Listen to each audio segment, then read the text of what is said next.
I love this nigga. I love this nigga. Yeah. What? What? I love you. Let's get back to that. Oh, man, a lot of what starts and what continues up here, whether you continue to make it worse, it starts from you and you presenting it and making other people feel comfortable playing into that. And your voice is so loud that the world is gonna now think that you are. You know that. Is that the only? What y'all are saying is true. Is that the only way that somebody could pick up on something up here? All right, y'all, let's get straight into this Patreon episode called The Matrix in the Matrix that honestly caught me off guard when I saw it drop. They definitely pulled a slick one, but I'm not even mad because it turned out to be a really solid pod. Finally, some accountability. Finally, they woke up and addressed something real that we as fans have been pressing for a minute now. And honestly, it wasn't just one thing either. They finally talked about Ice being disregarded when it comes to the jokes, and Monty really woke it up for me personally. He explained how he takes the jokes from the guys and doesn't let it get to him because that's part of the job. Basically, he doesn't want to kill the vibe of the show or bring morale down when that stuff happens. Now, Ice made it very clear, crystal clear, that he told Imani he never really set boundaries for himself up there, and that's why they play with him the way they do. Ish stepped in to defend Ice and said Ice had made his boundaries clear from the beginning and laid out what was off limits.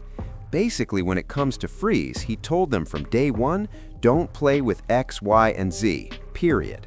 I'm glad they finally peeled back some layers and addressed this stuff. Monty telling Joe about himself was extremely necessary too, because let's not act like fans don't see certain things happening in plain sight. We've all seen moments where Mark and Flip look to Joe for the green light on some get him, I got him type energy. Come on, we see it. It's not every episode, but it's happened enough times to notice. And Monty's right. The newer people wouldn't play with Ice the way they do if they didn't get the scoop or the ammo from Joe, because most of them are longtime friends. Joe definitely sets the tone when it comes to narratives, and once those narratives are out there, the cast and the internet do what they do best. I was absolutely Team Monty on this one, y'all. Say what you want, but he really is getting his points off. He doesn't hesitate to say how he feels or address someone directly, no matter who it is. I honestly didn't expect him to straight up say that joking with Ice like that can turn serious. And I really didn't expect him to basically tell Joe that he's the puppet master behind the narratives and the jokes getting thrown. And Joe didn't even fight it. He was nodding like a proud dad. He agreed. Because let's be real, if anyone knows how Joe acts up there and turns it up, it's everybody watching. And don't let Flip and Joe be seated to each other because it's a wrap. 2 peas in a pot of pure unseriousness. When Joe pulled out those glasses, I said, all right, man, come on now. Joe even said months ago that the pod would be boring without Monty. And on this same Patreon episode, Joe doubled down and said Monty's character is needed. And he's not lying. That energy is needed. People are giving Monty way too much heat, and a lot of it isn't even warranted. And yeah, here I am with the shiniest tape for Monty right now, but I'm just being honest. These are my real opinions. I genuinely don't see what the issue is, like at all. So much so that when I bring it up, people jump in the comments asking, what did he even do? And I'm like, bro, I couldn't tell you. I honestly don't know. To me, he brings great energy to the pod. Maybe I'm just standing on this hill with a small group of people, but trust me, I know I'm not the only one who feels this way. Imani really has a good time up there, and for the most part, lets the jokes roll right off his back, even though, let's be real, they definitely push the envelope with him more than a little. Because listen, if everybody on that pod had super strict rules and a long list of do's and don'ts, we wouldn't even have a pod. Now, I'm exaggerating a little, because sure, they can talk about safe topics, lived experiences, and whatever's trending.